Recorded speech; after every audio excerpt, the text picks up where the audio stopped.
মনে করেন কিয়ামতের দিন আপনি আল্লাহর সামনে দাঁড়িয়ে আছেন, আল্লাহ তাআলা আপনার হিসাব নিকাশ নিচ্ছে। হিসাব নেওয়া শেষ হলে আল্লাহ তাআলা ফেরেশতাদেরকে বললেন, এই ব্যক্তিকে জাহান্নামে নিয়ে যাও, মানে আপনাকে জাহান্নামে নেওয়ার কথা বলা হচ্ছে। এখন আপনি আল্লাহকে জিজ্ঞাসা করলেন, হে আমার রব, আমি কেন জাহান্নামে যাব?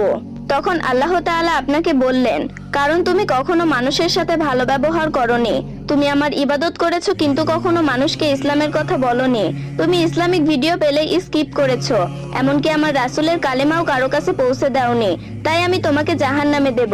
একবার ভাবুন তো, এই সময় আপনার কেমন অনুভূতি হবে?